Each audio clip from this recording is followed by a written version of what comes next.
everybody. Welcome back to Life is Better with Music with Gavin and Mitchell. So, before we get started today, we have two things to address. So, last week, if you noticed, the episode looked a little different than it normally does from the first two episodes. We had a little button misclick when I was testing for Mitchell's end of things. So, it's like a clear video and sound for when he views the videos on his end. And I hit this button that removed all of the video off the side while we were screen sharing, so we weren't on the side the whole episode. So we learned two things. We don't like it when we're not on the side, and we know what that button does now. So we know not to do that. And second thing, bad news. We were going to have our guest Kevin on this week, but he cannot join us this week due to a tooth removal. So hopefully next week he will be there. If not, we will have another guest, and he'll be the following week after that. But he will be on.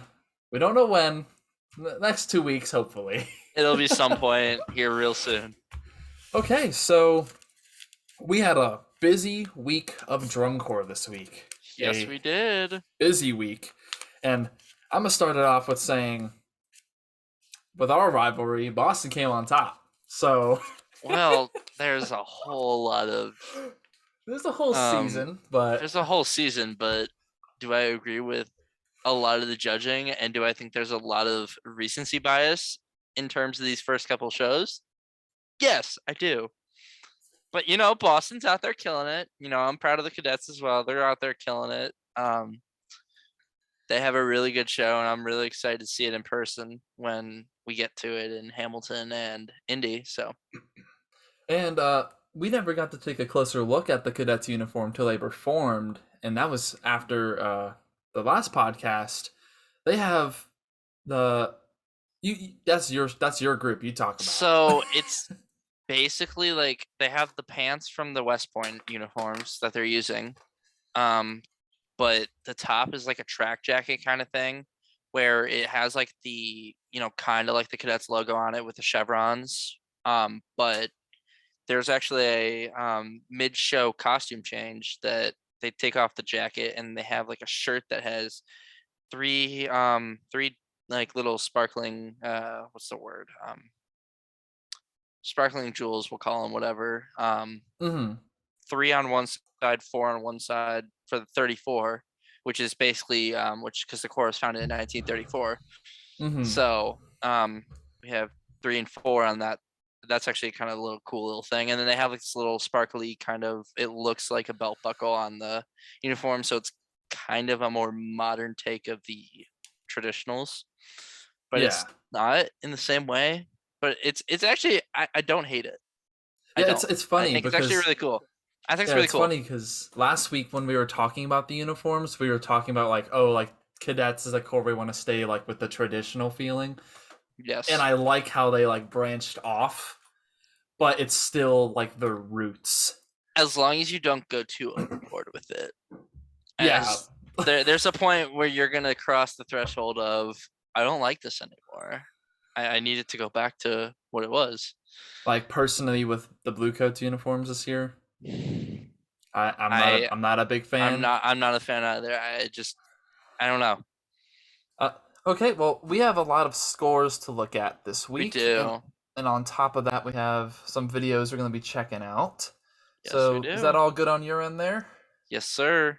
Okay, perfect. So before we get started, Mitchell, you went to DCI Muncie. I did. So tell us about DCI Muncie. So it was actually a really, really fun. Excuse me. It was really fun. It was really cool to see these groups in person because, obviously marching last year, didn't really get to see them in person, too much. But seeing them as a fan again, that was really cool to see. Obviously Crowns bringing some heat this year, of course, like usual. That obviously showed at their first show. I'm not gonna lie, they absolutely threw down. And as they always do. Right. I could honestly see them winning this year if they get neck and neck with Devils. I could see them pulling it out, but who knows? I think they're definitely one of the top 3 cores this year. Definitely top 5 for sure. Oh Top yeah. 3, with a lot of potential for the show. Mm-hmm. Cabby's was, I'm not a huge fan of the Cabby show. It's all right. It's not my cup of tea personally. I Mm-hmm. definitely like the Men Are From Mars from 17. I'm almost certain Yeah. that was 17. Thank you. And then I love 21. Live from the Rose was really cool. But this show just doesn't speak to me too much. Um, but they're gonna be good this year. Mm-hmm. Phantom, On I top of Blue Stars again. I have no complaints whatsoever with Phantom this year. I don't.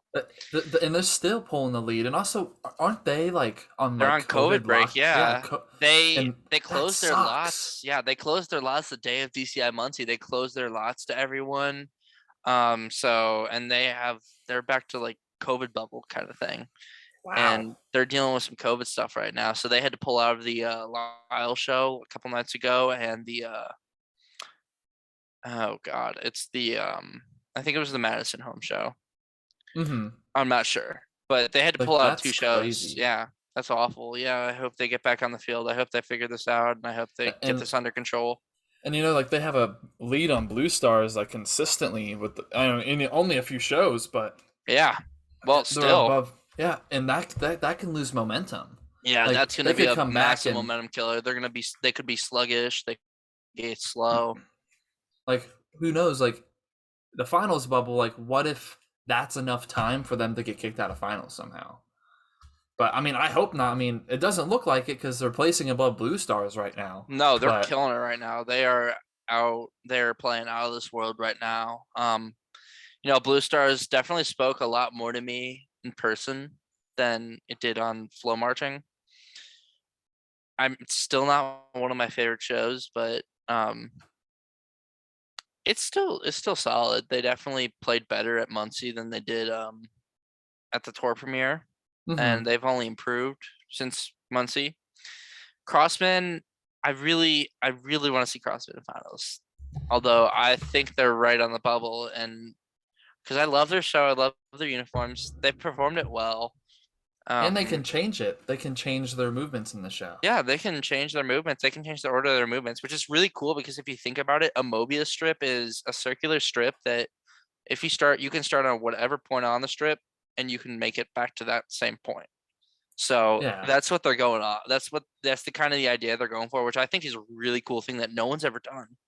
Yeah, and, So and, and it kind of brings me it's not the exact same, but in Tarpon in 2018, like we let the audience for RP1 vote what player won at the end of the well, show. Play. Crown's doing that too.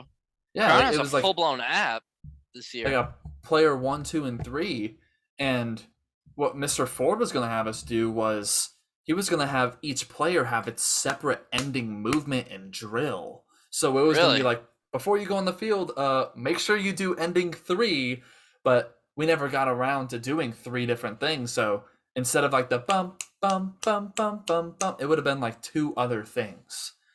And I kind of wish we did that because I think that would have been pretty cool to do one each night in Indy. But Yeah. Crossman they can just flip the whole show if they want. That's so cool. I love that. Although I will say someone's been gaining on them this week. Someone's been definitely gaining on them, and that's the Colts. I was really, really, really impressed with what they did on July 1st in Muncie, and they've only gotten better over the past couple of days. Oh I yeah. really love the Hornline sound this year. I really love what they're going for. I think the show is really cool. I think they're doing a really good job performing and conveying the theme. I had a while. I think I mentioned this before, but I had a while where I almost marched at Colts. I almost did as well. My freshman year, Mr. Layton was like, "Oh, you really like drum corps?" And I'm like, "Yeah, I really like drum corps." He's like, "Well, Colts is a good starting corps, and I think if you auditioned right now, you could possibly make it in." And I was like, "That's tempting." And then it was like my mom was like, "No, Yeah. no, no, no, no. I was We don't have auditioning the for them for the money." 21 season. I get that. I was auditioning with them for the 21 season, but when cadets my name, I couldn't I couldn't turn that down. So, Well, but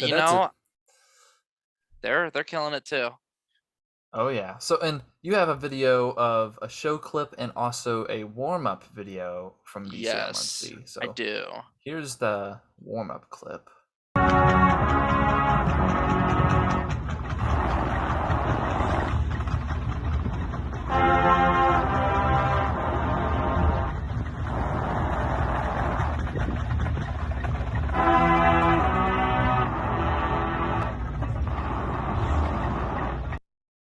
Honestly, with seeing them perform, I like their uniforms a lot better. I do too. I know like we were kind of indifferent about it last week, but like now that I saw it in person and watched it, well, I didn't see it in person, but you did, but saw it performed via film watching for me. It looks a lot better. Oh yeah. And I mean, with this lot video of the show clip, they are packing heat. Oh yeah.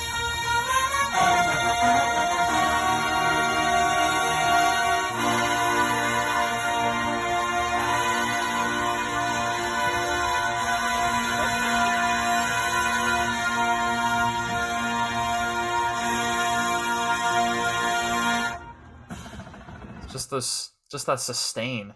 Yeah, mellophones are killing it. I know. Like as soon as you sent me that video, I was like, "That's not the Colts. There's no way." Like that doesn't sound like the Colts. No, that's not. That what sounds like a about. final group. Like honestly, Colts could bump into finals, and that's another core that I've rooted for. Like with Spirit when they're fielding a core, I always root usually for Spirit. Just because I love their shows, and my godfather he marched there, and I love Spirit. Colts is another one because it was like one of the first cores I was thinking about auditioning at, and I've had friends march through Colts, and actually you met one of my friends the other day who marched in Boston with me, Jonathan.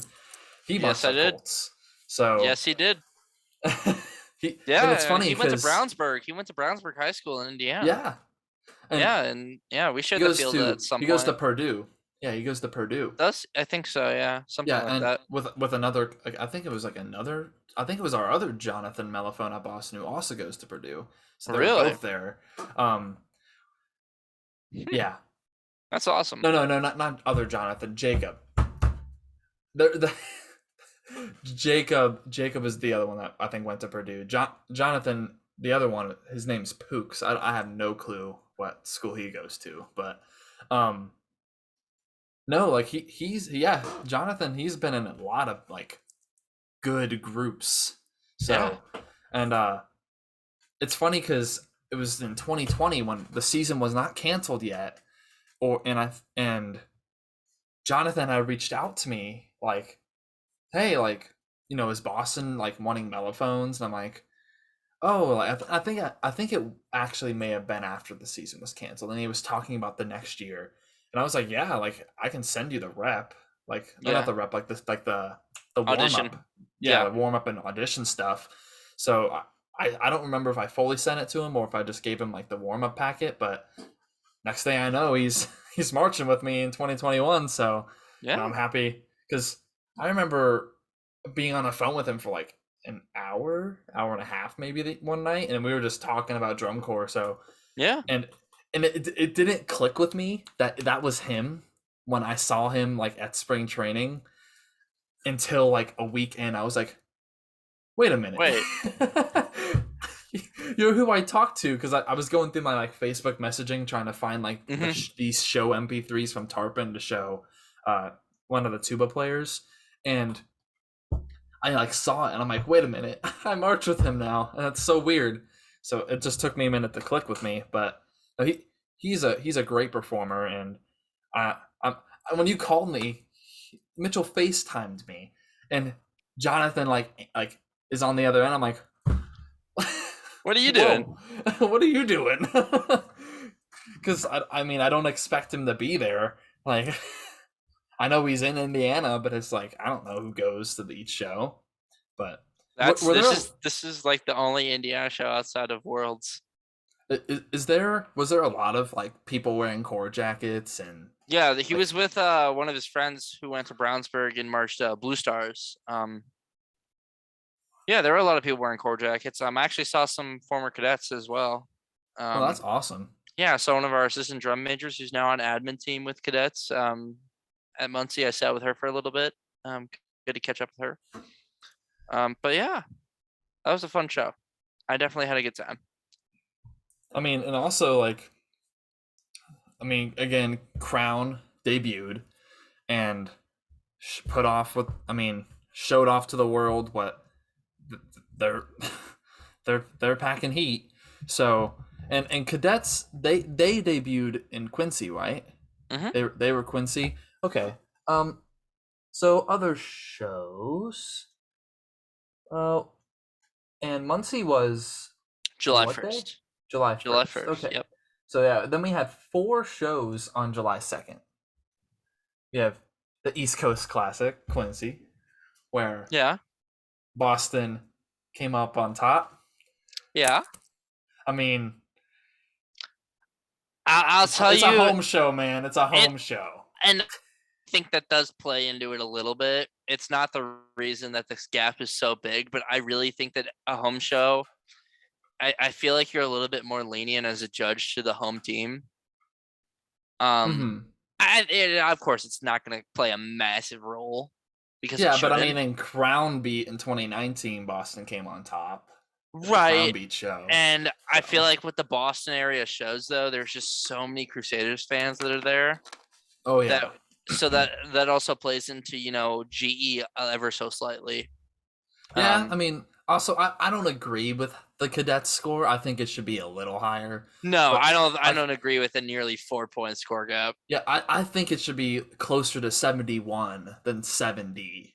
Yeah, there's no reason for that. 1.5 points separating them for sure. Yeah, fine. Because it was their first night out and they haven't gotten judge critiques yet, so they don't know what the judges like, what they don't like. So I just and was that Jersey Surfs as well? First performance? Yes. Jersey Surf as well. Yes. And then Spartans for open class was on top of 7th Regiment. Yes. I know it's like different. I know it's different, but look at the Spartan score to the Jersey Surf score. Well, they're not different. They're the same judge sheet now. Yeah. All cores are getting judged on the same sheet. Spartans world class. World class now? I mean, who knows if they keep I didn't know. I didn't even know that. Yeah. That's interesting. Yeah. They changed it like the past 2 years, I think. Wow. Yeah. That's interesting. So that's why we're a little bit lower scores from like the open class cores that aren't, like they don't have, I don't want to say as skilled. They don't have the same skill level as performers. I don't think that's true. It's just more manpower. Like, they don't definitely. have like the whole they don't force have the numbers behind it. Yeah, the numbers. And they don't have the numbers and they don't but I still love open class scores. I love Legends. I love Spartans. I love what they do. I love Legends, and BDB and SCVC are still always really good. So and that's interesting that it's not different anymore. Yeah, it's not different anymore. I mean, I guarantee not many people know that.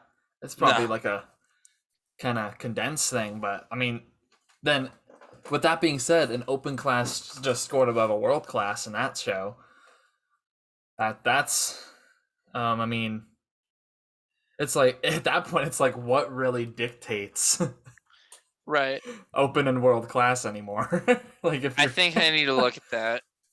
Yeah, because I mean, if Spartans is now putting out, I mean, again, the score may be slightly different because of the judges. I need to look at the full recap of that to see like where it was. But that's interesting. Yeah, like I would never have expected that. So, but I mean, Quincy, great show. I mean, Cadets debuted and have a killer show. I like Cadets. I love Cadets show this year. I love it. I love what they're doing. Opener wise, I think it's really cool. Just straight in your face, punching you right in the face with 208 BPM. We got the closer, which that's a typical, that's traditional Cadets run and gun closer right there. Mm-hmm. Let's get to this show now. This is interesting. Yeah, Kent, Ohio. Carolina Crown, I mean, on top of Bluecoats. So, I mean, Okay. and what's that? That's their second show. Yeah. Crown. That's their right out of the gate. Yeah. Pulling up to A 74. 74, yeah. And then obviously Music City, an all-time favorite. I mean, I want to see the Music City show because from what I was told by people who were there and whatnot, from what I got comments-wise, people like Music City a lot more than what a 60.25 was. yeah. I'm gonna say it now. I really think that coming off of the hiatus that we did with competitive drum corps, I do think there is a slight recency bias that I think needs to stop. Mm-hmm. Yeah, I mean, of I course think it's not like any bias needs to stop. right, but you're gonna have bias in anything, and it's just the nature of the beast. However, like if you look at the Cadets in Boston, I think we can both agree that score gap is not. Yeah, and again, That's a little. the home show probably gets thrown in just a little bit, but on top of that, the general effect of the audience being probably 90% Boston Crusaders, Right. and Once and we also start being getting Cadets' first show as well. right, That's yeah, another exactly. thing. They don't have any critique, which is fine. But I was very, very, very surprised at that. Yeah, score. but I think again with Cadets, they should have at least broken 70 right off the bat. I mean, that's a 70 and plus show to me. But like, I still think they have so much room to grow, and they're gonna come out of the gun. They're gonna come out guns blazing after this 4th of July, as well as just throughout the rest of the season. I think they're gonna peak later in the season. I don't think they need to peak. They don't need to make that big of a splash now. They can just steadily work their way up. And that's the thing. Like, honestly, with drum corps, I don't know if you really want to fully peak early, because then the other corps know what they're going up against. Because I remember Isaac and I, my god brother, him and I were watching in 2018 with Babylon. Like, we weren't big fans of Santa Clara Vanguard that year, and we didn't expect them to win at all. We were like, oh, Bluecoats, like Session 44, like that honestly winning show. They got 3rd place, and then obviously Blue Devils always like packing heat. And honestly, we thought Beast for Carolina Crown that year was going to be even better, because when they came out of the gun that year, they were doing pretty well. Mm-hmm. And then Santa Clara Vanguard just slipped under everything, and then boom, 1st place. And later in the season, that's when they were like peaking, and Isaac and I were like, whoa, okay, we now might this need to rethink like, that. Yeah, like this show's really cool. Now, like it's probably gonna win. I don't think I would love, don't get me wrong, anything can happen, but I think that idea of just it's gonna peak later on, and I really truly think that this show is gonna peak later on. My one singular complaint with this show, my one singular, I don't know if the one time I say, oh, I don't know if I really like this all that much, is when they're facing backfield for the ballad hit. Yeah. Which, although the sound that they're putting off, even facing backfield, holy crap. Like, that's kind of absurd, because they're still putting out a pretty darn good amount of sound when they're playing backfield. Imagine if that was just front field. That's just straight in your face of and a ballad hit, like if you're gonna do a ballad hit personally, you gotta be front and center. Yeah, and with Hades, like the show, like in the field productions, like in right now in Movement 1, I have a face backfield, and they turn front. Right. In blast. That's what you do. Yeah, that's the effect that I want for the hit. Yeah. So I was very intrigued when I watched Cadet Show. I'm like, yeah. I think you might want to turn front. I think the judges are going to say something about that too. Yeah, because if they're packing all of that power going back, right? Like, bring it front. Like, in Lucas Oil Stadium, all you got is a giant curtain back there. Yeah. Who are you playing towards? I don't know. The back ensemble, if it was like certain Bands of America groups like Tarpon with the back ensemble trailer, you're playing the back ensemble. I mean, I don't like that. I think they will too. And if they don't, I think the judges are going to say that's a missed opportunity. Yeah, but I think the judges are going to say this needs to change, because I just I don't like it too much. I still love the entire show as a whole. Like Yeah.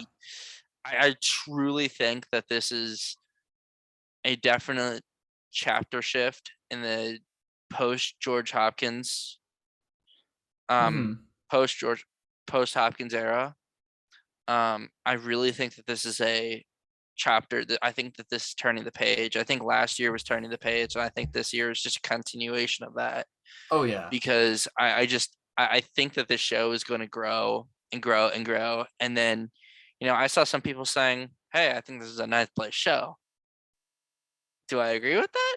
I don't know. Not at all. I said it before we started. I think if Cadets does not perform like as well as they do, the lowest they could get is 7th, in my opinion. I think so too. And I think, but I think that I think they're best. I think they push some of those groups. I think they surprise some of these groups and say, "Hey, we're right here."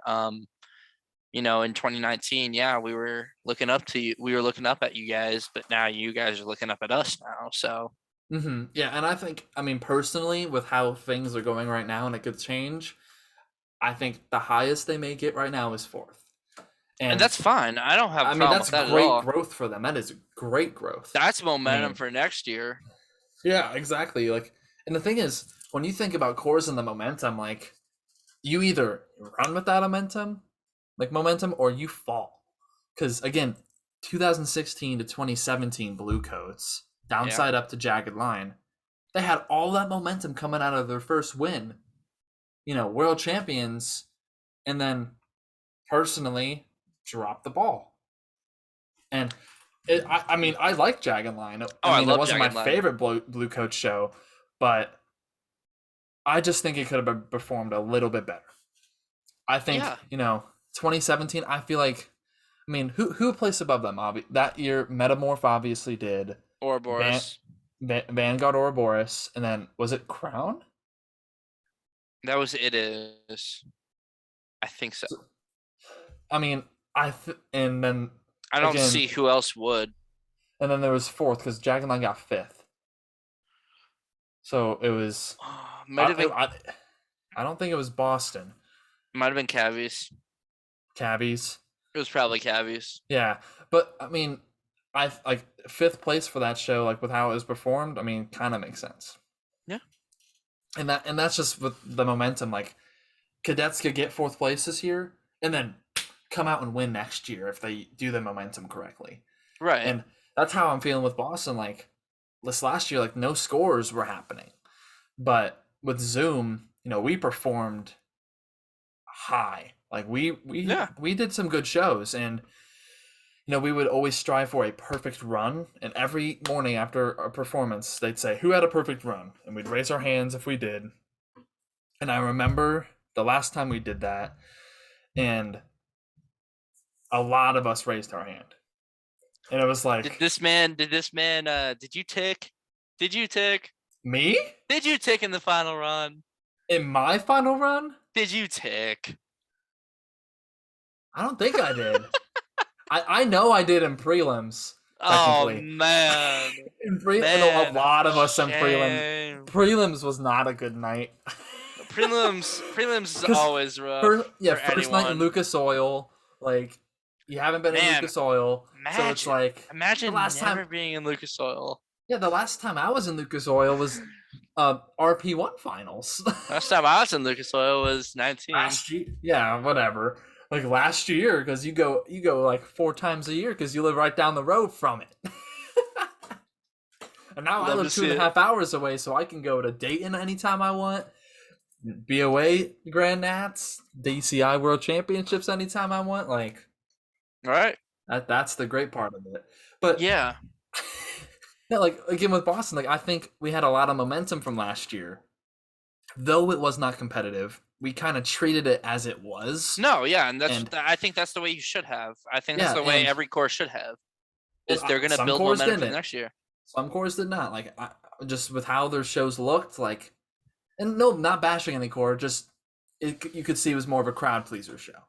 Right. And there's no problem with that. But I feel like the more strategic idea was to stay competitive. And with Boston, it was like we got all of our show out. And we had like a week left of spring training. Right. And Gino was like, I'm really proud of you guys. Like, you're bringing the heat. Like, if this was a competitive year, like, I would have loved to take this to, like, world championships. Like, Zoom's a great show. You're doing great things with it. And it was just, we Yeah. were trying to make it as perfect as possible, setting us up for success this year. And That showed. I mean, Boston, we're bringing the heat this year. Like, people I can see in the comments, like with you, how you with the cadets with 9th place, I can see in comments all over the place, like people are saying Boston medals this year, like it's a possibility. Like, they're I think bugging. it's strong. I think it's Like, a strong it possibility. could happen. Like, again, like it may not be first, but third, and maybe even if it's first out of medalist, like that's still huge for the Boston Crusaders. And think Yeah. about it, like this is like our 83rd year now. My first year was Right. going to be the 80th, and no, so 82nd, I think technically. I don't know, 80 to 83 at some point, because 2020 was going to be the 80th anniversary. Mm-hmm. 21 was 80th plus 1, so this would be 82. 82 years. And I think that's longer than like McDonald's has been around, or about the same time. And I think it's due time for Boston to become a world champion. We'll see. Like, We'll see what maybe happens. maybe not this year, but momentum builds. You never know. Like with Blue Right. Coats, like with 2014, 15 to 16, they built up to that. So What was that? Tilt. tilt, kinetic noise, and There we go. downside up. Yeah. So they built up to that. And Yeah. I mean, it's a possibility for any core, but I mean, with how this last week of shows, like it's changed my opinion on so many things. Right. And Yeah, we'll see. We'll see how this rolls. We'll see how the season keeps chugging along. Definitely Boston's definitely one of the groups to watch for. Definitely one of my favorite shows. My only negative about Boston's show this year has to be with the general effect. Just because I feel like the show isn't as relatable to the crowd. yeah, and But that's the thing. But the thing is, Goliath did such a good job, like Yeah, showing, like doing kind of along the same lines of the same theme, or like the biblical stories. I still, Goliath did a really good job painting that picture. I don't know if Paradise Lost really does that for me. well, and that's the thing that I don't like. I don't really like about the show either. And again, I'm a Boston alumni, and I love the production. I was iffy at first when it was a standstill, but now seeing it, I've grown to like it, and I kind of wish I was there because again, I'm supposed to be. But sitting, I appreciate the time getting to step back and analyze all these shows, because then when I Yeah. look at Goliath, it's a biblical story as well. But even the title, Goliath, David and Goliath, Right. the biblical story. But with Paradise Lost, I don't really connect that to Adam and Eve and the apple No. and the snake. I don't. No. I get the snake in the like logo, but Paradise Lost, like as the name, like maybe Paradise. That could mean a lot of stuff. That could be like SOS kind of thing. Yeah, and I don't know. Exactly, and that's like when I first saw the logo. Obviously, I had already known, like, because of Inside Voices, Right. But when I saw the logo, I was like, I would think this is more like SOS, and rather than like more like Goliath, or like a dystopian, like everything went to crap. I just, and that's the one thing I don't like about the show, and that's not a performer issue at all. That's just the not as great presentation in terms of show design team. Not to say that their show design this year isn't really good, because it really is, but that's the one thing I really just don't like as much, because, and I feel like it's good to be critical of some things. It's always good to have that's where like, an I think opinion. that's where I think Boston's gonna, as the season goes on, once they get into late season with Blue Devils and Crown and all those top groups, I think the GE is gonna be what holds them back. Yeah, I was about to say the GE is like what would hold us back by, because like GE, like you think like general effect, like that includes almost everything about your show. But you need to understand that the crowd needs to be able to understand your show. It needs to be an easy to follow show. Like, you need to just say, this is the theme. I think Cadets does a better job in terms of that. showing theme because, we've got the voiceovers, we got the lines from Jack Kerouac that are read by our sound engineer, Brandon Carita. Love him. Love what he's doing. The Pit always has really good sound clips when Brandon works with that. It says, it talks about Jack Kerouac's journey across the country. And, obviously, and I think the props definitely show that because you got the drill, you got the New York City, the NYC drill set, which did not hit on the first show because there was a hole, but that hole has been filled. I know who filled that hole. I know specifically who filled that hole, and I'm so excited to see him in Hamilton. He's doing a great job already. But either way, I think that Cadets does a little bit better job, which is why I'm saying they have a lot of room to grow. Because, if you look at the Cadet show and you look at Mirror, you have the voiceovers that talk about, leaving stuff in the rearview mirror. And you can also tell, I'll let you know on this little secret, but the drill, if you notice the drill at the beginning of the show, it starts on the right side of the field, side 2, which would be the East Coast of the United States, New York City. And then ends on the other side? Yes. That's so cool. I didn't even realize you go across the country. So you go from New York to St. Louis, then to the Great Plains of like Iowa and whatnot, all that, and then you go out west with American Gothic and Pitchfork.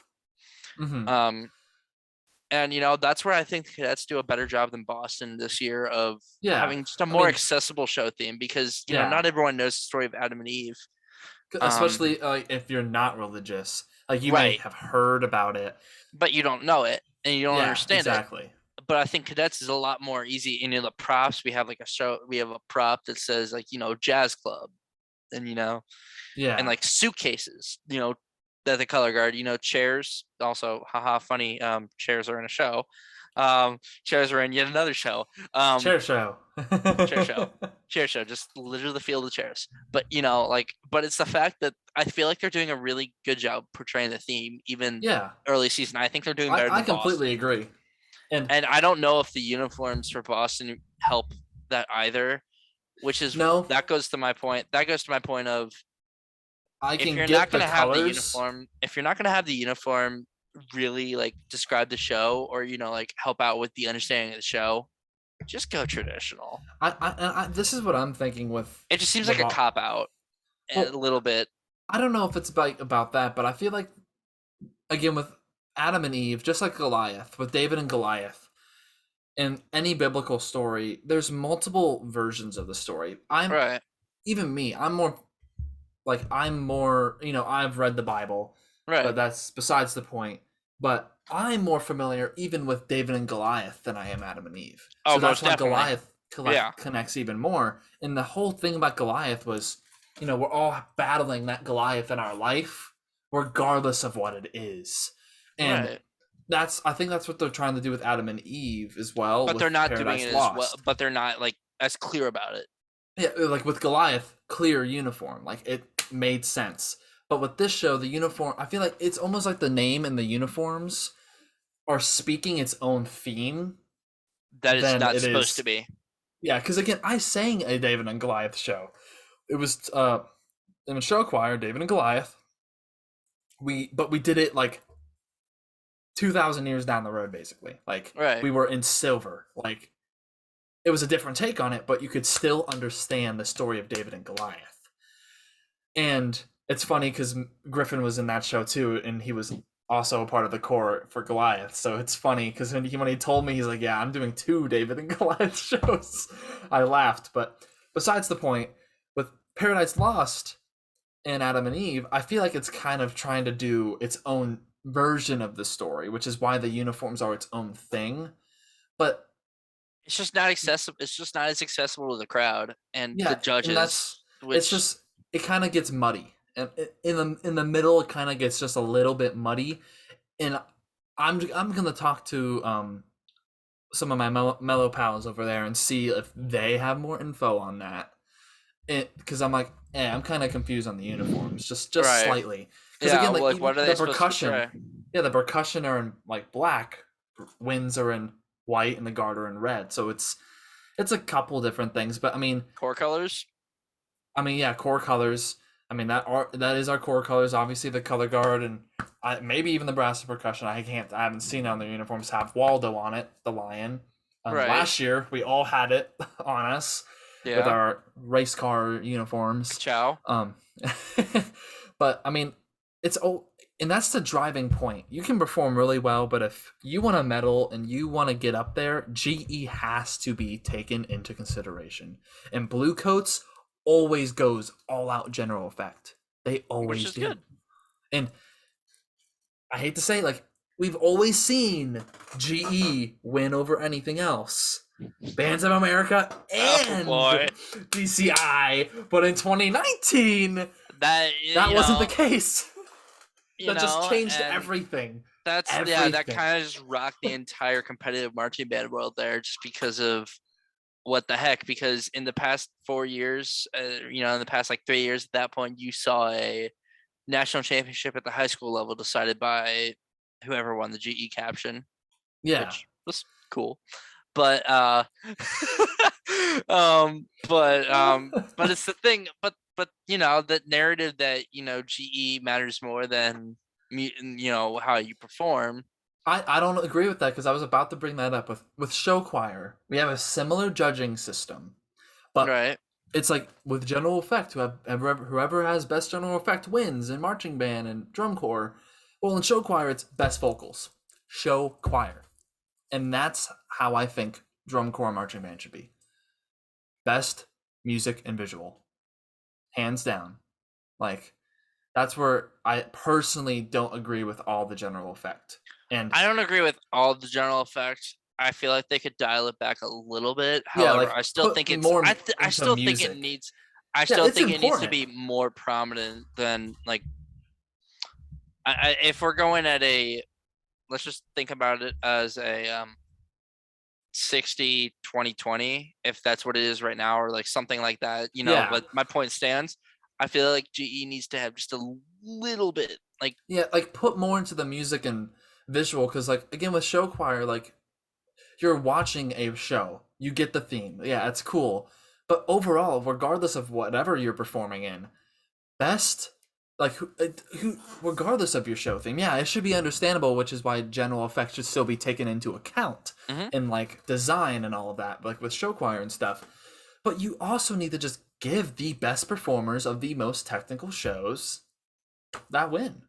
Yeah. Like, I would rather have... Yeah. And again, like with drum corps and bands of America, every year is debatable. Like in 2018, everyone thought Tarpon Springs was going to win. A lot of people did. Or at least metal. At least metal. Yeah, at least metal. And that's the thing. Like we were in between Avon and Carmel, and I remember hearing Avon go, "What?" Like, yep, that's it. Yeah, we were all like, "What is? No way!" Like at least like top 3 or something, like not 5th place. No, that just was a shock to everyone. And thing is, we were going all out like GE too. Like that show was very general effect based. Like the whole that's where I don't don't agree with going all out GE, because of course GE's a big thing, as you can tell, but then you take an easy route. You take an easier book too when you do that. But then I feel like you need to address everything, because like we saw in 19 with DCI World Finals, Blue Coat, Devils, and GE, but Devils was the cleaner show just in general. Yeah, and I think that's what wins. Like yeah, I'm mad because I liked Blue Coats more, and general effects always usually won. But when now that I step back and like take a look at it, and a couple years later, I'm like, okay, well, best show. Personally, I still think that Blue Coats may have been a little cleaner, but I mean the judges spoke for themselves, and I respect that the people who got like the core, they got the music and visual, all that on top of general, like instead of general effect one. I'd rather have people who perform slightly better with a less touching show theme than a all out show theme that performs a little less and a little less harder book, is what I'm saying. Yeah. Like Ghostlight, like I respect Ghostlight. It had a I lot of love cool things Ghostlight. in it, and honestly, like They had the I didn't like it Sousa. as They had first. the like Yeah, violin kind of and thing. I loved the violin. That Yeah, that was and probably they one had of my that favorite parts. shoe Yeah, feature on the exactly. props with the drum Yeah, line. and that's where it's like you kind of take that stuff into like GE as well, like a little Yeah, bit. It's like it's so pushing the it's boundary. It's different than what the other groups are bringing. yeah with like Blue Coats this year, the electric guitar, and we'll get into that a little bit, but Yeah, we've we've gone on a tangent on Kent, we Ohio have here, gone but such a tangent. we have Cincinnati Tradition and on top They're a of the very good all age DCA core. class. Yep. Columbus Saints. Yeah. um, Yeah. what other shows happened? We got Drums on Parade in Madison. Which, yeah, this is the show that Phantom had to pull out. Yeah, so Cabbies are on top. Blue Stars are underneath. Colts and then Madison Scouts. And then open class, River City Rhythm, and Colt Cadets. I mean, nothing really major here. This is kind of how I would have estimated it to be without Phantom there. Mm-hmm. Sucks that Phantom couldn't go. Really does. Hopefully they get past this COVID, pause, Yeah. and I hope it come back swinging out of the gates again, because there was a video on their Instagram that they posted. I think it was their core director or something, saying that, like, when you take the field, people need to know that this is the year of the regiment. Yeah. This is the year. This really is the year of the regiment for me. Yeah. Because and they're making a massive comeback. Well, and that's why I'm so nervous. I'm so nervous with like any bias at all. Like, and they don't like. Are they still rehearsing? Like, are they still rehearsing? Know. Or are they taking like a day or two off to like rebuild themselves? Because if they aren't rehearsing, that's really going to hurt them. I don't know. I don't know all those details. I don't really know anyone in the core this year. My contact at Phantom has aged out last year. But yeah, I don't know. I really hope they can. I hope they come back get strong, healthy. And come back I just do not swinging like, again. If I hate to say it, because remember how I was saying Cadets lowest is 7th. How would you feel if Phantom somehow got 6th? You couldn't even be mad. You couldn't. I wouldn't be mad. I wouldn't be like, mad. Yeah, you'd be like, oh, that sucks. But like, you'd be like, oh, damn. But like Phantom, with how they've been going, they have they've been growing to get above the Blue Stars and Blue Knights thing, because again, no one really gets between those two. No, you don't want that. It's like, yeah, it's like you don't get between them. It's like if you get between them, it's like, oh well, I can't go between them, so let me just jump over them. Right. That's what Phantom's doing. I feel like that's a judge rule right there. It's like wherever Blue Stars is, Blue Knights has to be right under them and no one in between. Like, so that's why, Phantom's been placing above Blue Stars. Who knows with how the performance went on Madison if it would have been the same, but I think it would have been. Who knows? Maybe they would have even outplaced Cadets, or not Cadets, Cavaliers that night. Who knows? Who knows? And that's the thing. I think that Phantom could do it. I really think that Phantom could do it. What if Phantom just somehow came out and just meddled? Just. Oh, okay. I'm here for it. I'm here for it. Phantom's back. Dude, give me that. Give me a Phantom meddling again. I'm all here for it. I think that's within the next 5 years. If the organization's growing how it is. Yeah, definitely. If they keep doing what they're doing, then yeah. If not 5, within the next decade at least. Oh, definitely. I mean, you can't really argue with that. No, I think Phantom. I think they've gotten their bad years out of there. Yeah, I mean, not even bad, not bad years, but bad. Rough comparison to what Phantom was before the set of performances that they've had these past couple of years. Where there's always a peak. Every core has its peak. And they start down, they have their peak, they go down, maybe another peak, and it's back and forth. And it's like, imagine, and this is my thing, imagine if no core folded. How finals would look. It would change every year. Mm-hmm. Like, Glassman was always up there, Star of and Indiana. Star of Indiana. I mean, another like Suncoast Sound was another fave. Like, you can't. You had Pioneer, but Pioneer also abused their members, so there's that whole not great thing. That's the Oregon Crusaders. Oregon Crusaders didn't abuse their members. They just didn't have the funds, I don't think, from what I've done my research and heard. Yeah, I mean, it's just sad to see any court, fold. It's just like when Glassman folded, it was really sad to me. I was like, I would have marched there. I mean, dude, if Star was Toledo, city of glass. If Star was still going, if Star was still up and running, I would have marched there in high school. I would have auditioned in junior and senior year. Yeah, you live right there, so I mean, it would have been perfect for you. And I think they were in Bloomington, so that's like an hour and a half drive from me. Maybe hour and a half. Maybe. Still, like, on a free day, you could go home. Exactly. Literally, go home. You could go home every night, technically, but I mean, technically, I could, but that would be inconducive to the drum corps experience. Yeah, you don't want to leave. No, I want to sleep. I want to sleep on a hard gym floor. That is my goal in life.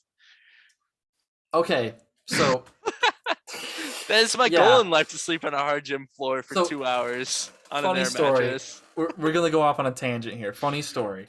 Oh, God. So this last season with Boston, when we went on the road, I had the biggest air mattress. What a goat!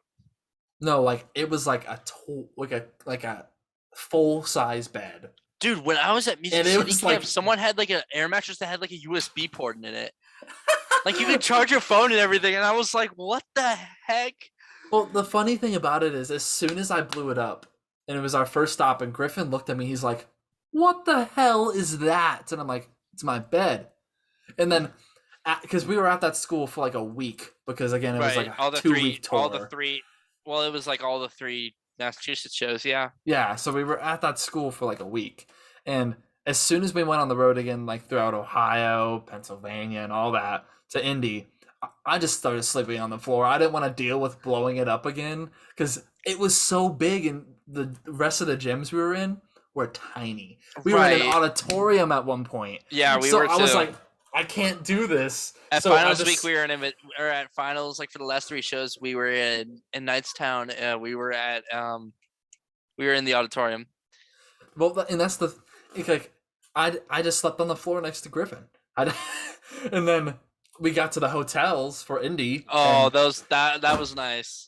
So I was like, ooh, I haven't felt a bed since before drum corps, because dorm room beds are little tiny thin things. So I'm just sleeping on wood as it is, and the AC didn't work in Castleton. So that's the only, like, we had all this buffet food, for lunch, dinner, breakfast, all this. Then we go to into our dorms. They're hot. The windows, as soon as we moved in, windows were open and they did not shut till we left. Right. Raining, let it in. Did anyone do mega beds at spring training? I'm not sure. Okay, so the way our spring training college had their dorms set up, they have like a room with 2 beds, a room with a bed, a room with another bed on the other side of the room, and then a room with like 2 beds. So like there were like 6 beds in like this big room.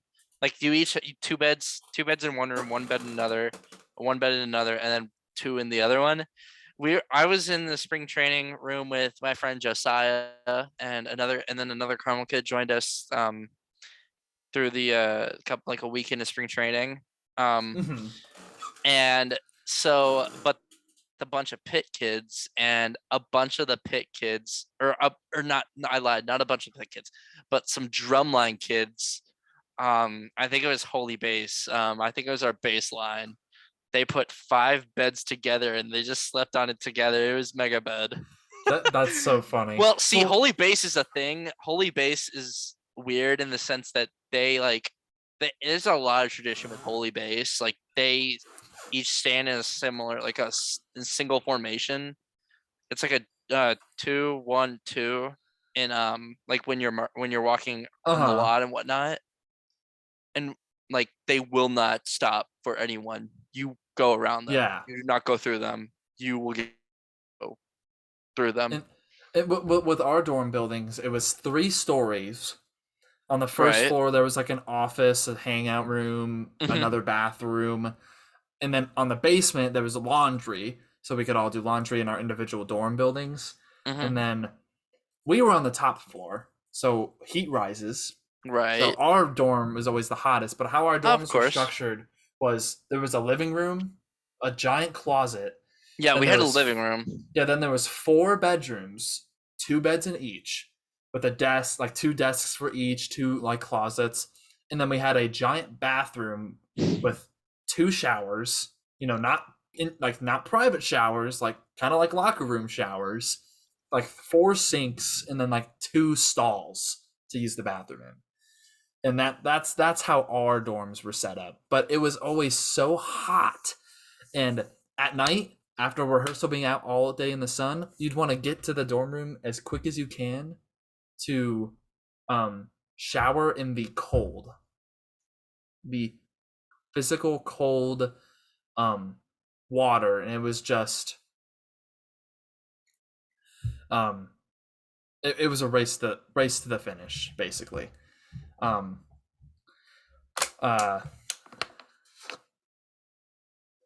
you good? If you're trying to talk, I can't hear you. Oh, there we go. Oops, I was muted for some reason. Don't know why. Okay, you're all good now. I can hear you though. But that's how ours were set up. But off the tangent, we have the Arizona show. I mean, the scores: Blue Knights. Look at that. Blue Knights at a 66.7. Not bad. For sure. Meaning Phantom would be on top of them. So, I mean, we got Blue Devils on top with a 75. They're getting closer to 80 as we speak. Then we got Santa Clara Vanguard right underneath them. Then a whole like 8-point gap for Blue Knights. And Blue Knight, I mean, Phantom would be on top of Blue Knights too. Yeah. So, I mean, Phantom would just be jumping over those two. So, it's very, very surprising with how that is right now. And then the Academy, and then Pacific Crest is right underneath them. And again, that's almost 4 points for Pacific Crest and the Academy, and that kind of bums me out again. I always think that Pacific Crest, we want to push up to the Academy and stuff. We were expecting with the Welcome to the Void show for it to be very out there, but yeah, it's not as much as something about it the judges just don't like, and I don't know what it is, because I'm eating it all up. I think the music book, it's not exactly my kind of book. It's not what I would expect, but it's not a bad book, but it's just not my book. Yeah, but the thing is, the show's cool. Like, you have all these other drum corps props. You gotta get some points for nostalgia. Come on, exactly. Like give a little bit. Give it general effect. General effect. Like, we just came off a whole tangent. In a nutshell. Exactly. That is general effect in a nutshell. You cannot tell me that the Ouroboros platform, the chair, the door. The chair. Oh no, it's the chair, and then the door from Cadets 2005. Also, side note, best ballad ever. It is, and you cannot tell me otherwise. There is no possible way. Dancer in the Dark is the Bjork piece is amazing. Love that. Love playing that. But that's just drum corps history. The Phantom of the Opera mask from Santa Clara Vanguard's Phantom of the Opera. Come on. Come on, guys. Come on. There's got to be something. There's got to be some give or take there. Come on, be a little. Yeah, Throw them a bone. Throw them yeah, a bone. Give the dog a exactly. bone. Just give Give them the a dog a little bit bone. more. Give us what we want. I'm interested to see the performance that Santa Clara Vanguard possibly takes over Blue Devils. It always happens like at least once. It's going to happen once, but I don't think it's going to happen the entire year. I think that it might take them once, but it's like, okay, all right, we weren't at our best that night, and then Blue Devils just comes back and wallops them by like 1.5. Yeah, and I think this year it's going to be a Devils win. Like I do too. And I mean, I have no problem with that, but I don't either. I love the show. I would love to see. Excuse me, the Boston Crusaders or the Cadets come up on top. That would be. I wish. I don't care who it is, just someone that's not Blue Coats, Santa Clara Vanguard, or Blue Devils. I think out of the top three, out of those three, I want to know your thoughts. So out of those three, who do you think is the most likely at this point in time? I think it's Boston.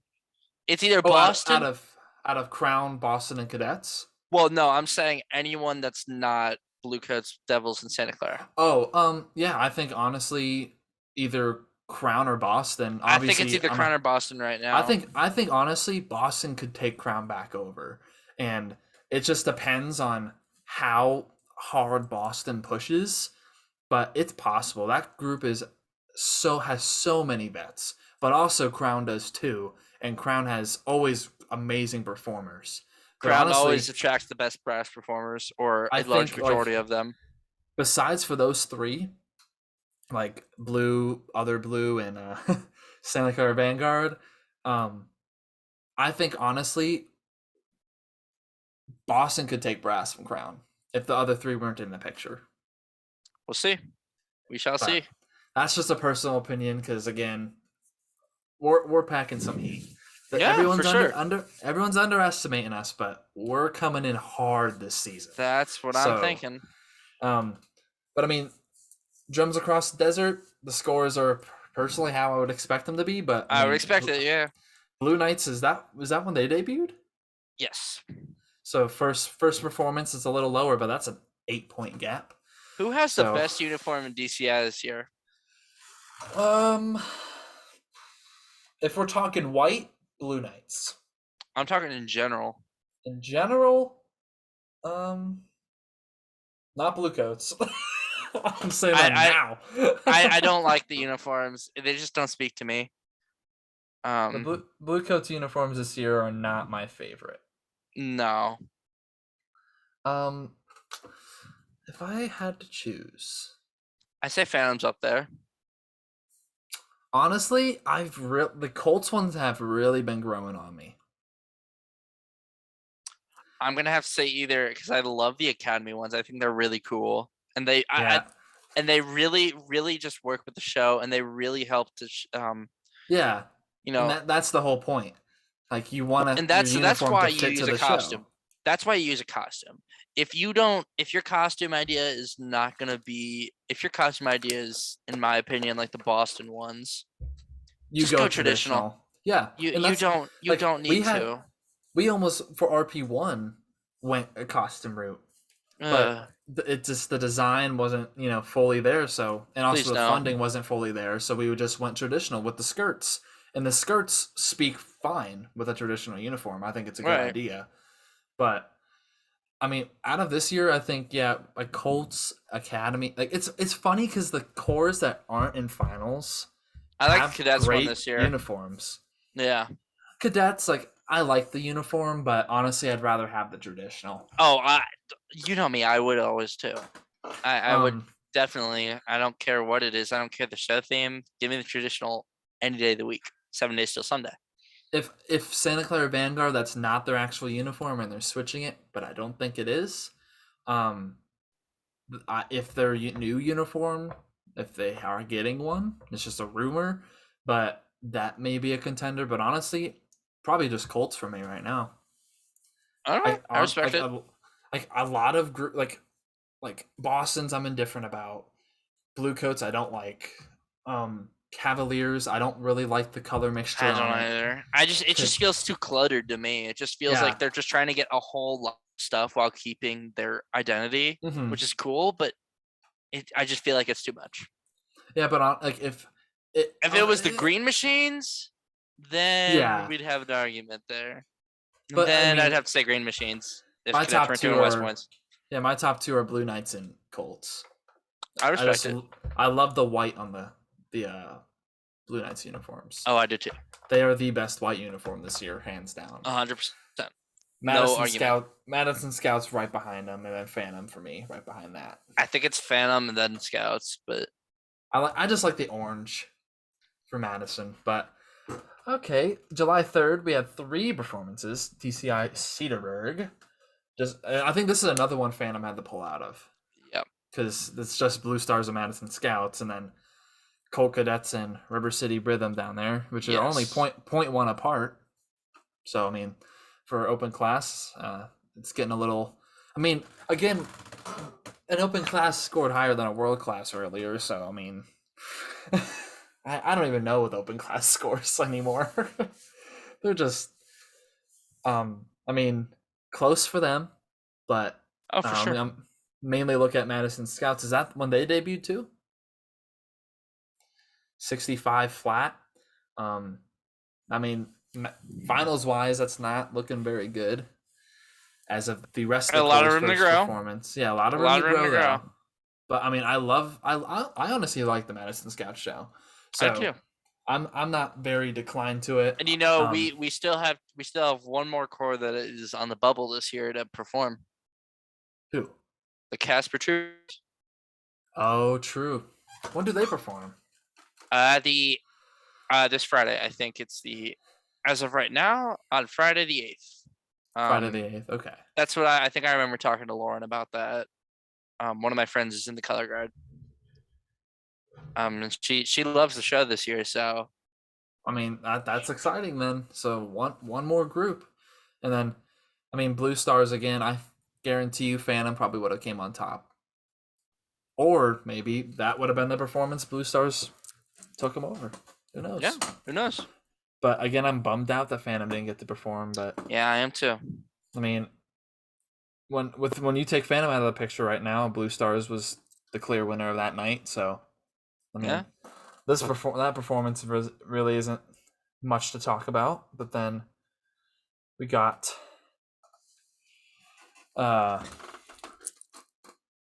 Illinois, right? That's Illinois. Mm-hmm. Cavies, Crossman, Colts, and Music City. So Music City made a 4-point jump. I know. Look at that. And then they're right behind Colts. That's interesting. Who knows? I'm excited to see. We see in DCI Mason later today. We see Music City. So yeah, we do. And I'm gonna go to their. We see Blue Coats as well too, right? Is it Blue Coats? Let me pull it up. I keep forgetting who's gonna be there tonight. Let's see. Summer Music Games Cincinnati. We got. Speaking of, we will be at DCI Mason. Yes, we will see the Coats. Music City, Crossman, and then Coats. And then Crossman Encore. Okay. That's gonna be exciting. So tune in on all of our social medias for updates throughout the day for DCI Mason. We'll both be there. First time we've seen each other in person since DCI Finals this last year. Or finals, but finals. It's okay. I walked out with the trophy. Talk to the head. I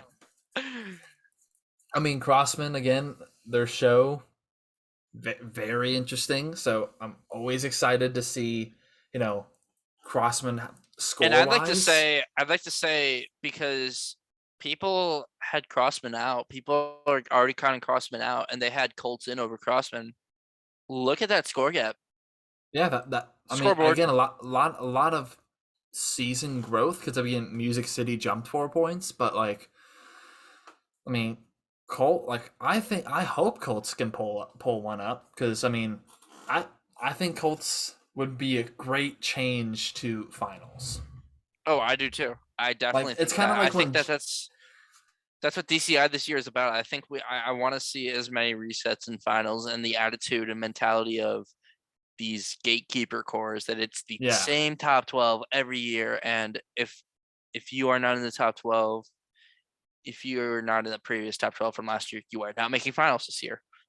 I want to like see someone buck that trend. I want to see and someone do what Spirit couldn't over the past couple of years, but yeah, probably should have in and I think 2019. I think with Colts, it's kind of like the underdog story of like Jenks when Jenks made finals in Mm-hmm. 2018.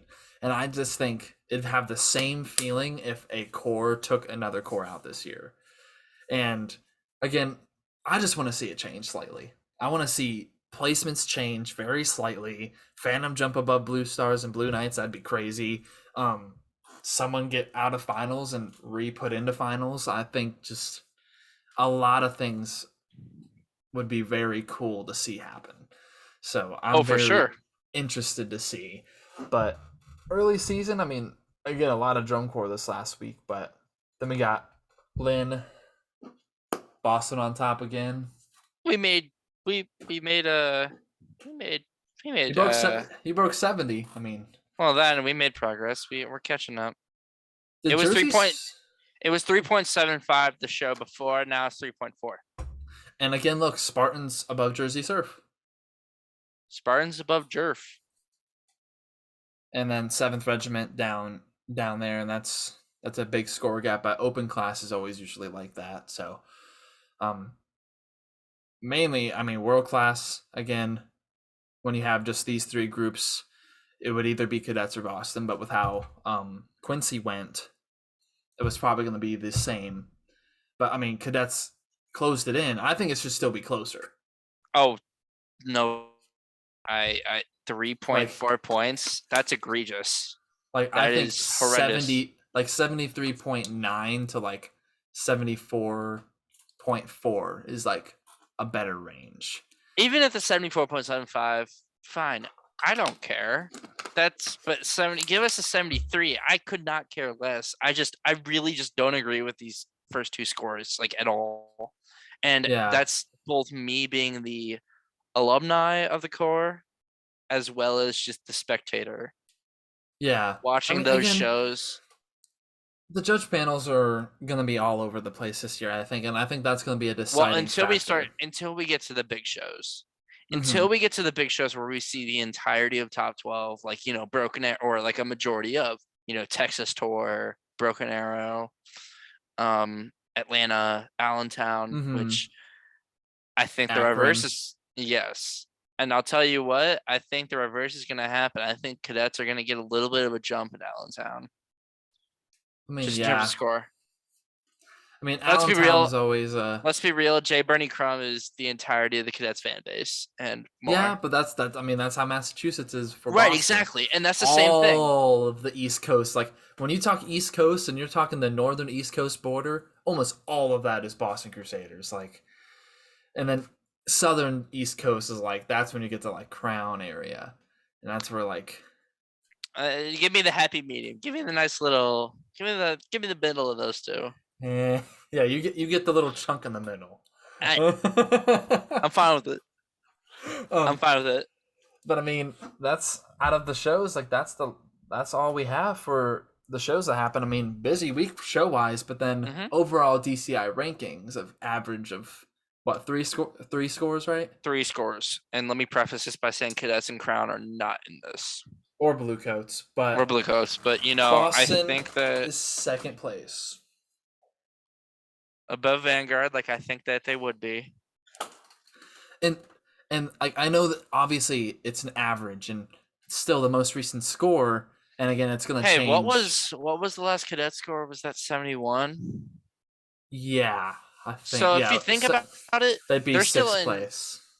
Right, without Crown, but with Crown they'd be 7th. Well, and with Blue. Okay, 8th. Okay, whatever. With room to grow and some couple of bogus scores. Yeah, but I mean, whatever. Those top 3 at least, like that's interesting because Boston's above Vanguard. I mean, it probably will change tonight because Vanguard performs tonight. I'm pretty not tonight, Mason, but tonight that we're recording this. Right. But so it might change by the time you guys see this podcast. But as of right now, Boston's in second place, and that's all I could ask for. I'm fine with it. I respect it. And I think I saw another version of this that they had everyone listed, and I think I can actually find it on my phone. I said, was it on Instagram? I saw it on Facebook. I think I saw it. It might have been Facebook. It might have been that drum corps group chat or that drum corps Facebook group. Yeah, I saw a version where Boston was still at second, but I think I'm gonna look at it too. Because it's on my recent. I'm gonna try and find it real quick. Oh wow! Huh? Cadets, the zone, dreamscapes, and 4 parts with a door. Someone in this Facebook group that we're in, they post links to these shows, and someone posted the most recent one was Cadets 2005. Love Cadets 2005. Let's see here. It might be on a specific person's page. No, I can't find it. I saw it earlier today, and I've seen it still had Boston in second. I'm pretty sure. And that's well, with I think as everyone. It should be. As it should be. I think it had Cadets at 8th. I think that's where the Cadets were placed on that. But I mean, that's just with scores, bowl scores personally, because totally. There's no way Crossman, Mandarins, Blue Stars are above Cadets. There's no way. I don't think so. I love all 3 of those cores, but I don't see them above Cadets. I think Cadets is just. I think when it's all said and done, Cadets. I think they're going to start slow, but once they get going, they're gonna be a wild card. They're gonna be a dark horse to take someone out that you wouldn't think. Oh yeah. Also, why'd you take a picture of the Cavaliers trailer? I don't know. I kind of took a picture of it just because I'm right there. I always love taking pictures next to trailers. Did you take a selfie with it? No. Oh, okay. I was about to say you didn't like wrap your Cadets jacket and be like. Oh, I should have. No. Like you did in front of my Tarpon trailer? Incorrect. Nonsense. No slander ever. Never. So we're gonna watch a couple videos here. We got Blue Coats, Madison Scouts, Phantom, Academy, Carolina Crown, Cadets, and Boston. Just a couple videos. You said Boston twice. Did I? I think so. Blue Coats, Madison Scouts, Phantom, Academy, Crown, Cadets, and Boston. Yes. Did I say Boston for blue? Yes. Silly me. I don't know. Forehead. I'm just all about Boston, obviously. Come on. Well, no. You couldn't be. So, Blue Coats, let's jump into this here. I think this is the key tar excerpt. I think so. Probably. It should be. Yep. Like, that's so cool. Like, this is my favorite part of the show. Oh, definitely.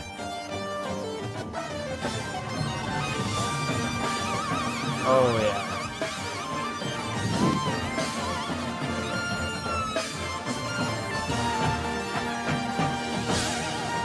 He's going in on it.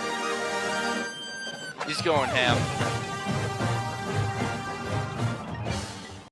And that's what I've loved the last couple years with drum also, corps. Side note, this is not our technology being crappy. Yeah, it is. That's. And I said no slander. But I swear to God, these are all flow marching videos. The first night in Quincy, was it Quincy or Lynn, whichever one? That was tragic. I think it was Quincy. I don't quote me on it. But, either way. Oh, it was the East Coast Classic. Yeah. Quincy was tragic in terms of stream. Yeah, I mean, no hate to flow marching, but I mean, it's just the video wasn't on point.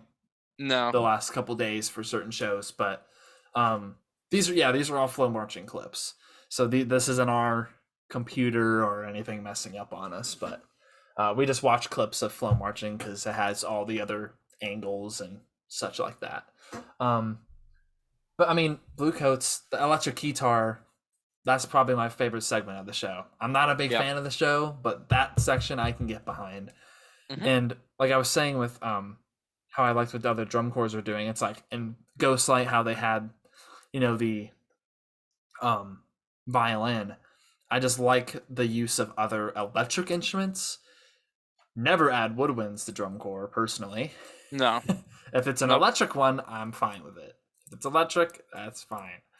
But if you're don't put a whole line of saxes out there. I see no reeds. There better be no reeds. If it doesn't have a reed, it can play in drum corps. Yeah. So I mean, the electric guitar, like that's something I've never seen in drum corps before, and it's typical. Bluecoats would be the corps to do it. Exactly. Like Bluecoats. It's a very Bluecoats thing. If you took a look at 2014, 2015. Oh, you could totally throw an electric keyboard into Bluecoats 14. Well, the thing is, honestly, if I was watching those shows, I would never have expected 16 to now to happen. Right. And then just every year it's something different. And that's what I like about Bluecoats. Just this, I didn't like how they did a part 2 this last season, but this show it doesn't hit it for me personally. That section does, but I just think it's a little overall they are going all out general. Yeah, they're going all out general effect. That's what they're going in a direction. It's not my cup of tea. They're performing it well, but it's just not for me. Yeah. And that's okay. And then not every you're not going to like every show. Exactly. I mean, and that's the thing. Like, I've loved Bluecoats since however long ago. And this is probably the first show. Like, I liked last year's. I didn't like that it was a part 2. But, I mean, like this year, it's just the first show in a long time that hasn't really hit for me. Yeah. Like, I get that. I think all the way from Metropolis, all the way to like last year was like, I love those shows. Oh yeah, for sure. Yeah, but I mean, moving on from that, we got Madison Scouts, their debut. I'm pretty sure this is what this is. From what I heard, they're putting out some good stuff. Like, listen to that.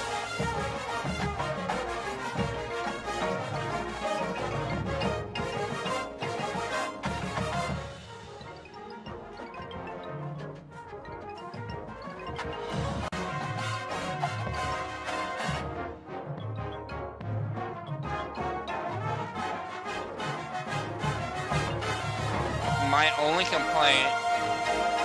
That's good.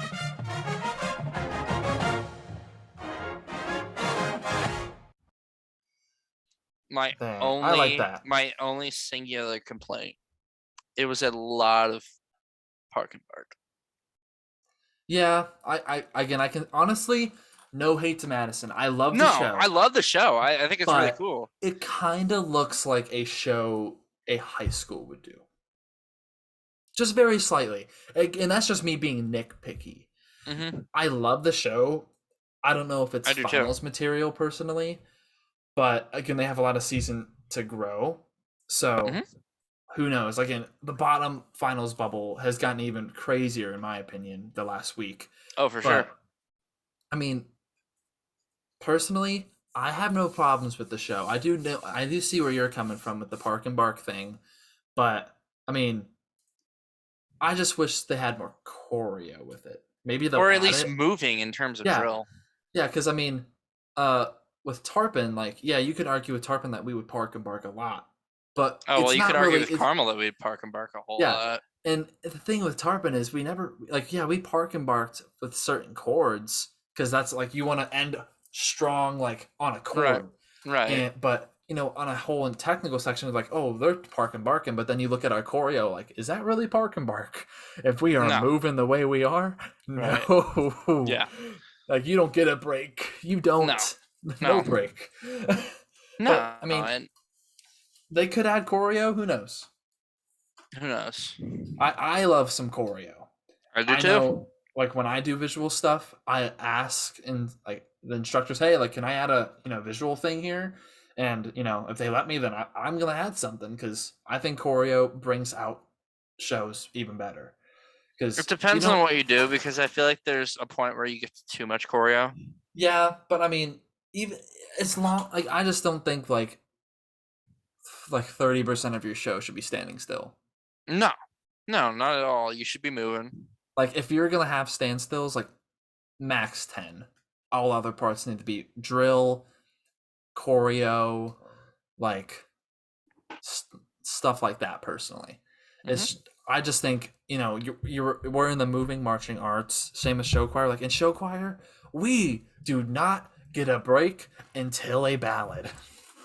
Ballad, we will park and bark. Park and bark. Right.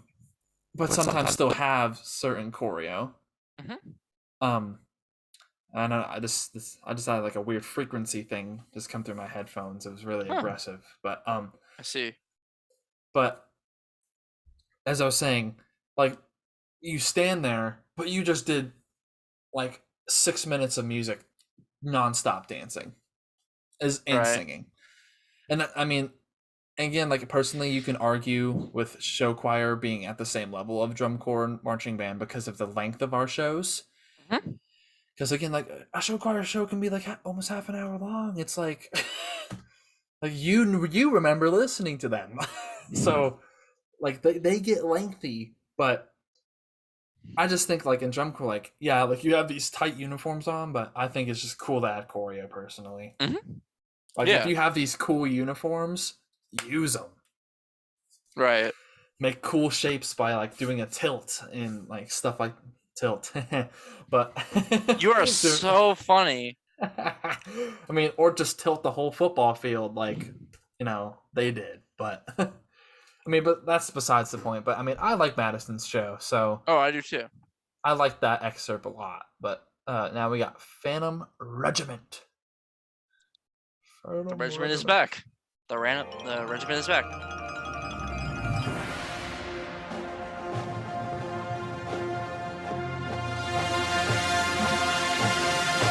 See, that's how you do a turn. That's a turn.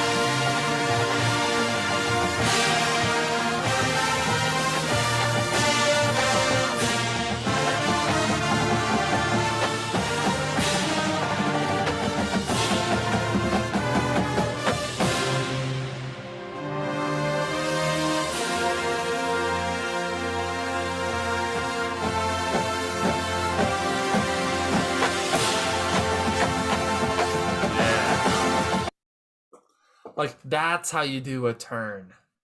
Most definitely. At cadets. No hate. Don't do that. No hate. Don't do no that. Hate. Don't start that. Who knows? Phantom may come up on top of the cadets now. Who knows? And honestly, I wouldn't complain. I would not complain. No, I want to see Phantom come back. But I just think you guys should have a turn. There needs to be a turn. I agree. There needs to be a turn. Needs to be a turn. I think there needs to be a turn. That's my one pet peeve. Well, I think that's just going to be part of my pure imagination. So let's get into the academy. You can attack me after the podcast for that one. Oh yeah. Academy. Is this what part of the show is this? I'm not sure. Oh, it's not the tuba feature? Man. No tuba feature. No tuba feature?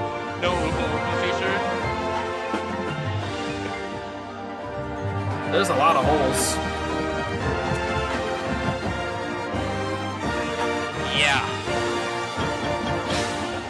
I love the uniforms though. Yeah. We are the dreamers of dreams.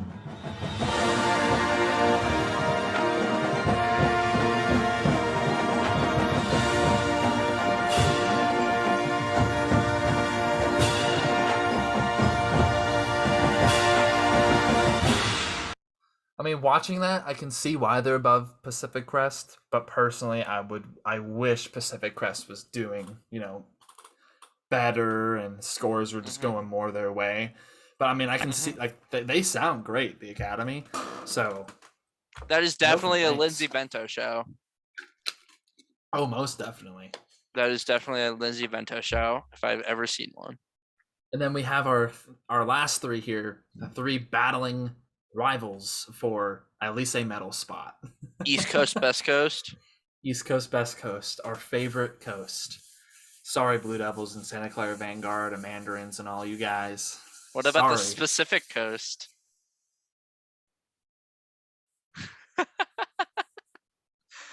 Specific. Funny. Ha. Ha. So funny. Yeah, you're saying that because I said that. All right. Crown. Move on. Move yeah. on. Crown. Yeah. Crown. Blow my head off.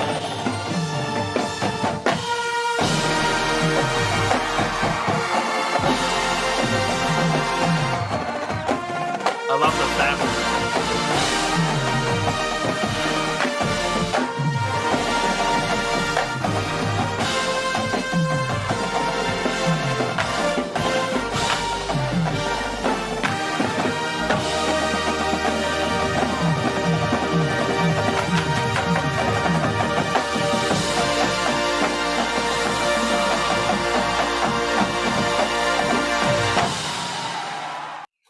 Heck yeah, Crown. Well, and I love the fabric. Mm-hmm. But I mean, yeah, that's the group that has the multiple Tarpon kids in it for the color guard. So I mean, there's actually a caramel kid in there. There is. She's in the pit. That's awesome. Yeah, I know. I didn't know that until Muncie, and then one of my friends from high school who was at the show, he's like, "Yeah, so and so's in the pit," and I'm like, "Is she really? Good for her." I mean, Carolina Crown coming out with a bang, I'll say. Like, oh yeah, definitely. And then I mean, great show. Oh, definitely. Again, I wasn't a big fan of the uniforms at first, but then I saw how they used it, and I like them a lot more. It looks better on the field. Yeah. I mean, I want to see how that show grows. I do too, because I think that could definitely win. That could definitely win. Yeah, I personally am still a bigger fan of Beast. I know Beast didn't place well, but don't dog on Beast. Don't dog on Beast. Beast is still a top 5 show in 18. Yeah, but again, I like Beast more. Just you got the Bruckner, you got the trombone feature. I was gonna say you got the trombone feature. If you remember nothing from that, that's the God trombone feature. Yeah. And just and I loved Beast uniforms. Like no one I think they were cool. Like Isaac had a phone case of the Beast uniform. Really? Yes. He had it for years. I need to, because there's a company that I can send like an image in and get a phone case made out of it. I'm gonna try to make a West Point. Yeah, I'm gonna try to make a West Point one. I would probably try and make a Boston one from 21. That'd be cool with the Waldo in the middle of it. Right. On the back of the phone. Yeah. But we'll Mine's see. a Colts one. Well, here's your core.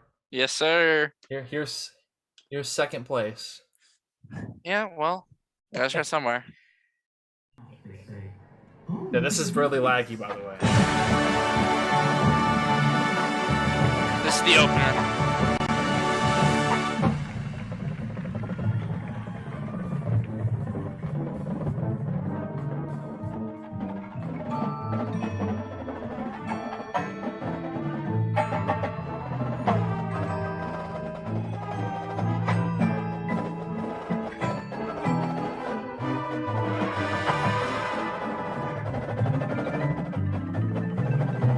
Drum lines on something else. They're clean. They're clean with it. Oh yeah. I mean, for a laggy video, liking it.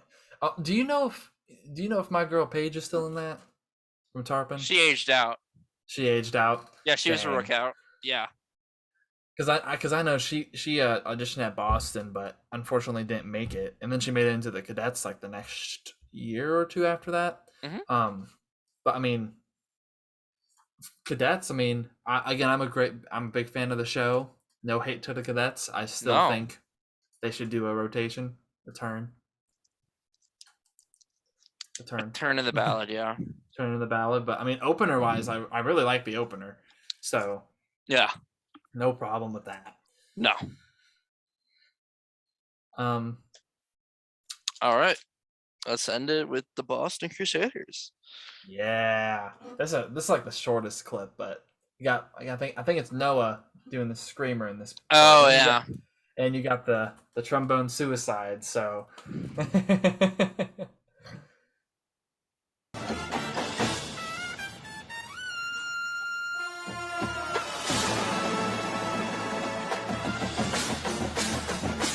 Yeah.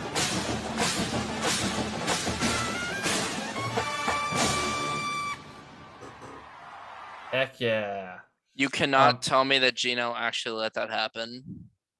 There's no way, because that is asking for trouble. Well, funny thing, he did. So I can't believe that. That's tomfoolery to the max. It's happening. That's shenanigans. Shenanigans. That is shenanigans. I'm calling shenanigans on that one. That is trombone suicide. That is, God, that's awful. That's such a big risk. That's scaring me. That's scary. Every time someone does a trombone suicide, that scares the crap out of me. I'm waiting for the night. I hope it doesn't happen, but I'm waiting for a night when Flow Marching zooms in on it and someone just gets bashed right in the face. I hope it doesn't happen, but it might. Exactly what happens when that happens. It's gone and it will never come back. Yeah, because someone gets their mouth busted. Right, and then you're down. And then they're out for a week. Yeah, you're out. Yeah, and then maybe even more. I guarantee you, it happened in like rehearsal at least once. Like maybe because they probably did it slow, and then like, oh, I'm not supposed to go, and then, so I don't want to see it happen, but it could. I don't want to see it happen. I pray to God it doesn't, because I would feel awful for the performer. Yeah, me too. I think there was so we had a really tight rotation in Zoom, and it was in the end of part 1. It was right after the bum bum bum bum bum bum, that whole section. Someone got bopped.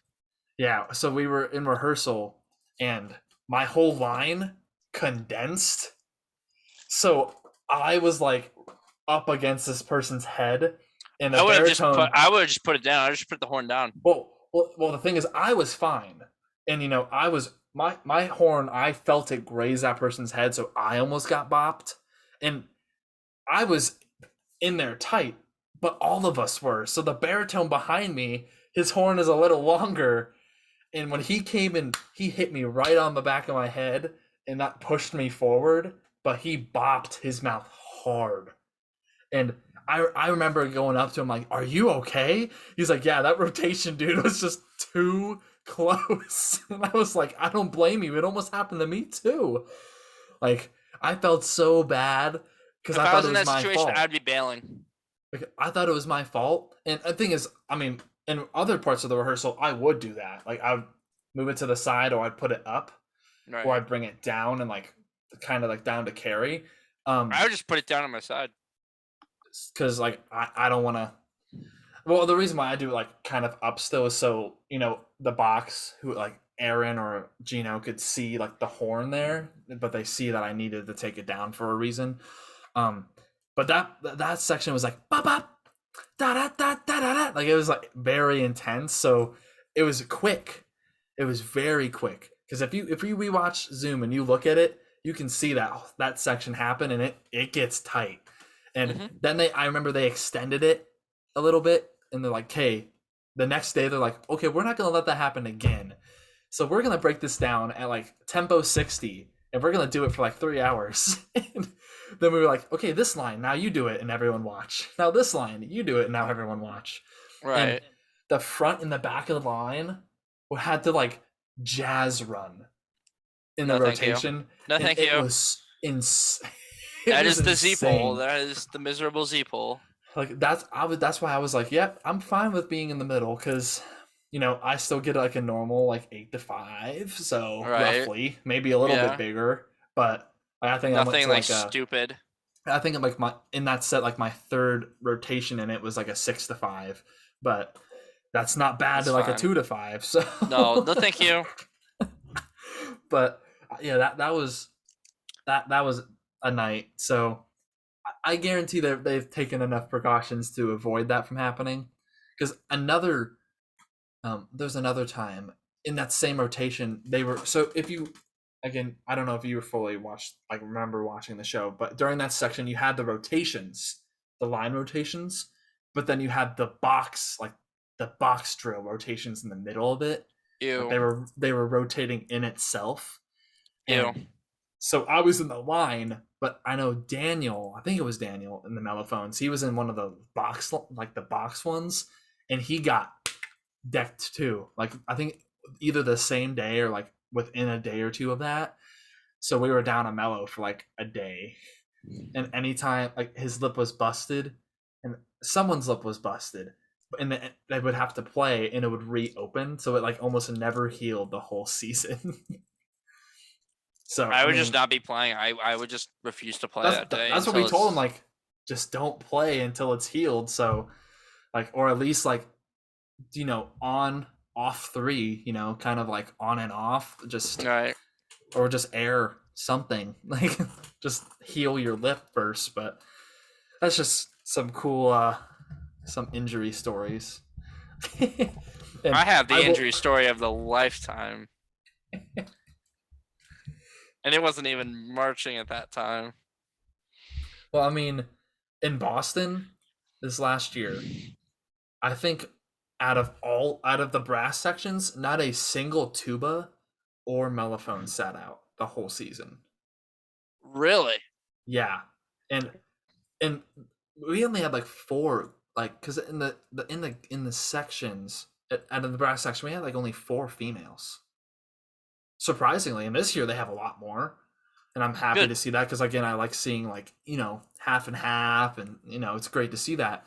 But no, yeah, the mellows and the baritone, or not baritones, tubas did not sit out once. Neither of our sections had a girl in it.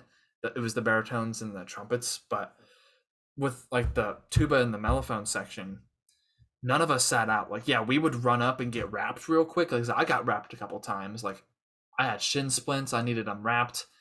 And the first week of drum corps, like, your ankles are swollen like tennis balls. Yep. So I'd have to sleep with my legs up against the wall.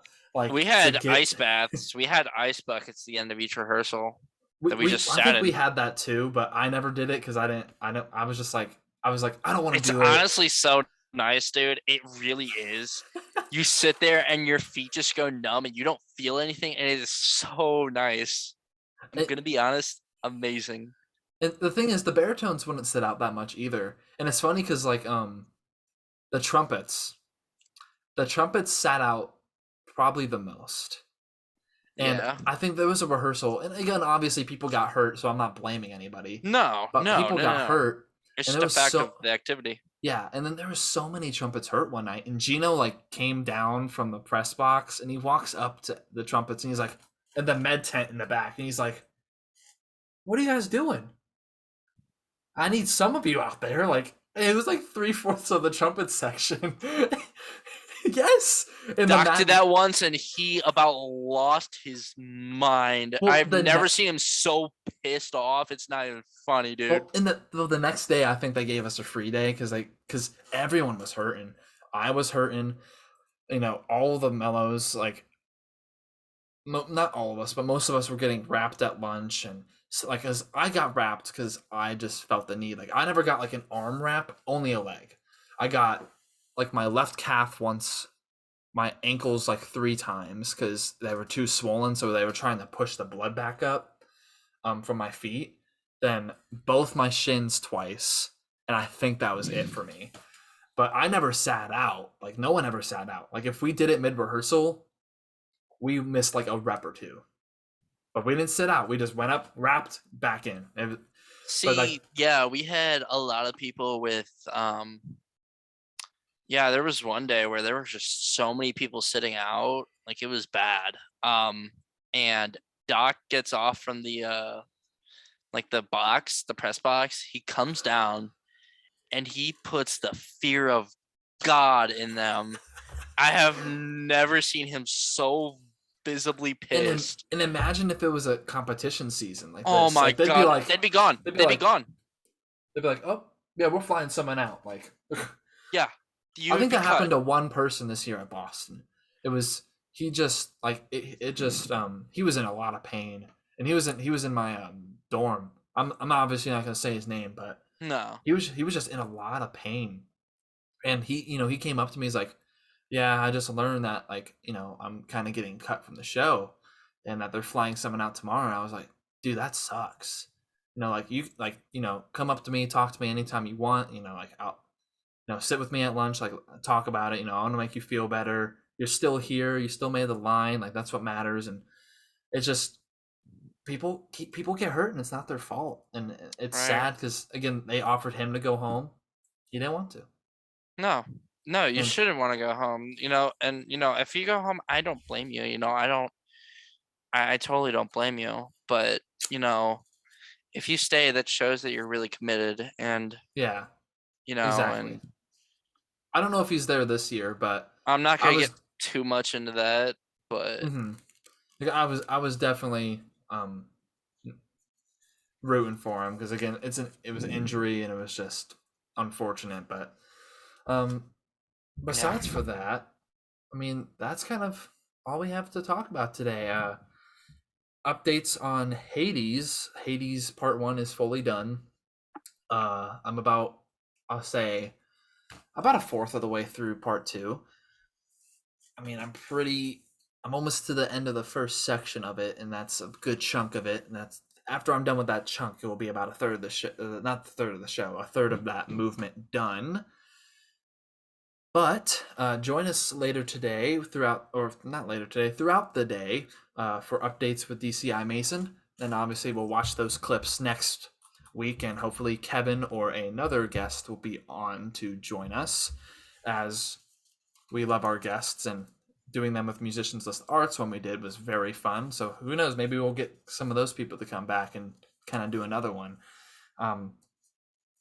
But website wise, there's nothing really big coming on yet, unless you want to become a arts host for the arts podcast. Fill out the arts community form if you want to be a guest speaker on the show. Also fill out the arts community form, just contact information, a little bit of your background so we can talk about it. And shirt pre-orders, and August 14th, the day after finals. I know that's probably when we're going to be recording it, August 14th or August 15th, the finals podcast, and that'll be the end of probably season something like 1. that.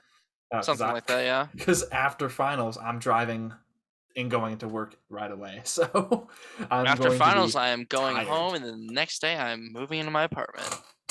In Kentucky, right? Yes, sir. That's gonna be an early week. It's gonna be a bummer because you're gonna be farther away now. Yeah, I mean, just a state away, but it's gonna be hourly wise a little farther. Just a little bit, but I'll have transportation down on campus this year. Nice. So, but I mean, remember, follow and subscribe to all of the social media pages: Facebook, TikTok, Instagram, YouTube. It's all under Raised Inspiring Productions, the logo right behind Mitchell there. And we'll catch you all next week, hopefully with our guest. And again, stay up to date with pre-orders and show updates. I may release a tiny MP3 clip of the show after Part 2 is done. Ooh. It'll probably be a clip of Part 1 and maybe a little clip of Part 2. It depends on how I'm feeling. But yeah, thanks for joining in this week, and we'll catch y'all next week. And stay up to date with DCI Mason today, and peace.